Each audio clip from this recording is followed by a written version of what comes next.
Essa fábrica de calçados em Novo Hamburgo vive a pior fase em 20 anos. Embora a crise esteja assombrando a indústria brasileira desde o começo do ano passado, somente agora eles vêm sentindo as consequências. Realmente nós sentimos, geralmente a gente vendia aí para produção para 2 meses. E realmente o pessimismo aqui dentro está grande. Agora que as fábricas vão começar a sentir. Nos últimos 12 meses, a crise fez a produção de calçados diminuir em 3,6%. Quem sofreu também foi o trabalhador. Cerca de 7 mil postos de trabalho foram extintos desde agosto de 2014. Para quem vende, o prejuízo também foi grande. As vendas caíram em quase 3% no último ano. A crise afeta principalmente as pequenas fábricas. Nas 2 regiões que mais produzem calçados no Rio Grande do Sul, que são Vale dos Sinos e Vale do Paranhana, mais de 20 ateliês fecharam as portas, mandando mais de 500 gaúchos embora. Mesmo com a crise, as expectativas são otimistas para o calçado gaúcho.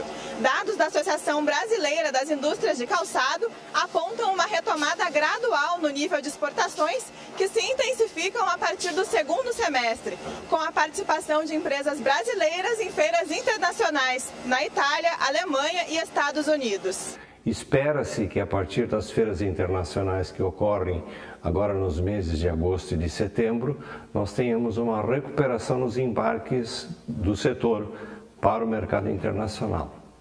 Infelizmente, a reação mesmo só será observada a partir de novembro e dezembro, em função de que os embarques que são negociados agora são para primavera, verão, e as entregas começam por essa época. O presidente executivo da AB Calçados ressalta que 2015 será um ano de ajuste tanto para o mercado interno quanto externo. Ele ressalta que, mantendo o nível de recuperação, em 2 ou 3 anos, a crise que assombra a indústria de matérias-primas tende a perder a força e as exportações devem voltar a crescer, assim como as importações que devem aumentar. Segmentando a observação, no mercado doméstico, talvez a gente não observe tão cedo assim uma recuperação. No máximo que nós podemos almejar seria uma parada na caída. E tenhamos uma estabilidade já a partir do segundo semestre do ano que vem.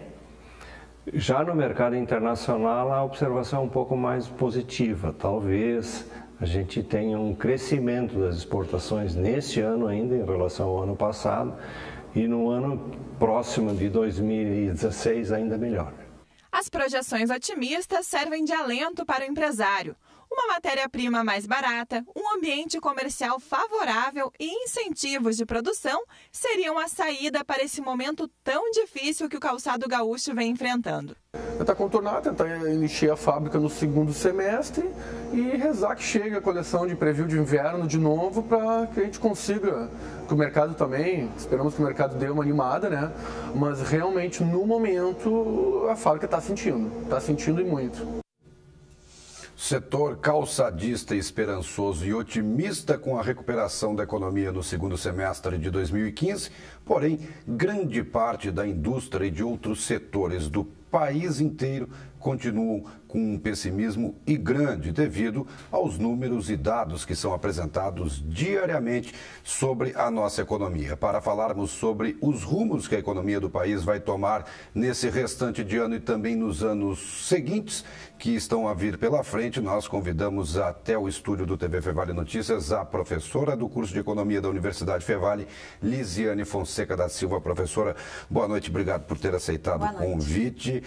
Pode-se ter algum tipo de otimismo em relação ao bom retorno da economia nesse segundo semestre ou é otimismo demais, pelo menos pelos empresários do setor calçadista? Acho que um aspecto que é importante ter em mente, Bruno, é segmentar isso, né? É entender setores e perfis de consumidor.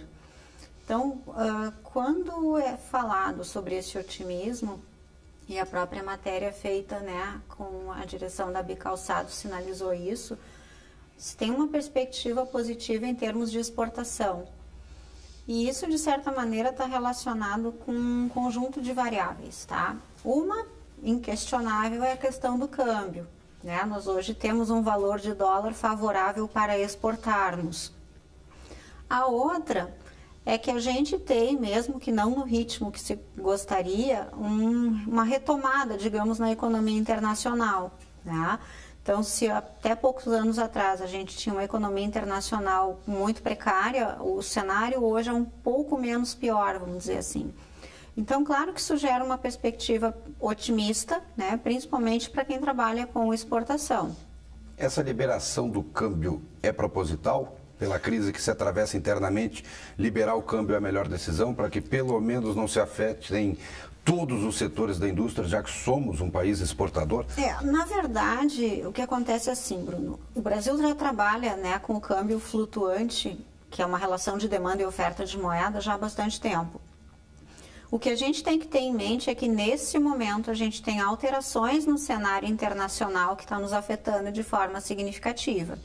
Então, por exemplo, à medida que os Estados Unidos sinalizam uma alteração na taxa de juros deles, isso gera todo um movimento de capital financeiro no mundo, né? Migrando para outros países, inclusive para os Estados Unidos. Um outro aspecto também importante é o comportamento que a China teve, né, em relação ao câmbio. Eles fizeram uma nova desvalorização da moeda deles, que já era muito desvalorizada, né, em comparação ao mercado internacional. E isso, então, de certa maneira, começa a gerar movimentos de fluxos de dólar. Então, a gente tem consciência de que parte dessa movimentação de câmbio é a consequência disso, né? A gente não está tendo, assim, num primeiro momento, intervenções severas de Banco Central brasileiro ou coisas assim para fazer o dólar aumentar de valor. Mas a gente entende que mesmo que exista um novo ajuste para baixo, não deverá voltar para o patamar anterior. Isso não retorna, não é retorna pouco mais. Provável, porque na verdade aquele patamar anterior, ele era sustentado por uma condição interna, juros altos, e também por um cenário internacional não tão favorável, né?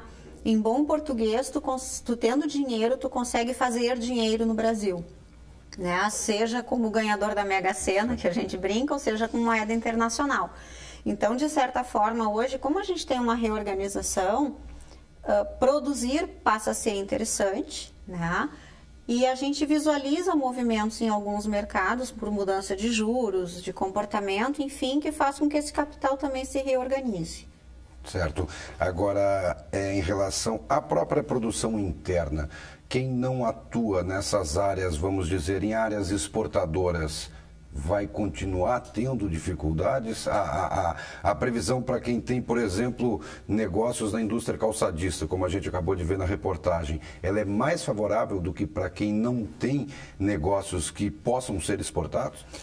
Eu te diria assim, na verdade isso tem a ver também um pouco com o aspecto de conjuntura, tá? O Brasil hoje está passando por uma taxa de inflação um pouco mais alta do que aquela que a gente estaria acostumado até pouco tempo atrás. O que é importante as pessoas terem em mente, né? A economia ela é feita muito em cima de informações.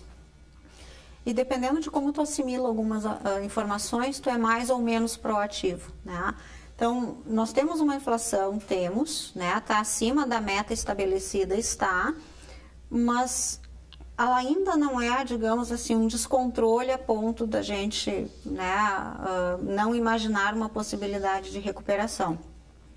Então, eu te diria que tem setores que vão sim sentir um pouco mais essa questão interna, né, de inflação, de déficits de governo, independente de ser federal, estadual, enfim, porque isso, de certa forma, acaba inibindo alguns investimentos públicos, que a gente sabe que, em geral, são de porte significativo, né?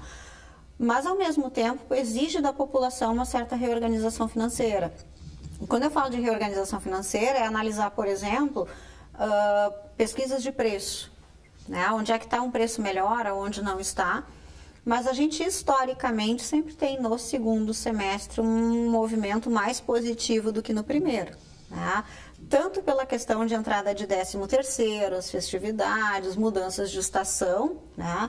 Quanto em função de que no primeiro semestre a gente tem um período ali em que as pessoas estão de férias ou retornando de férias, pondo suas contas em ordem.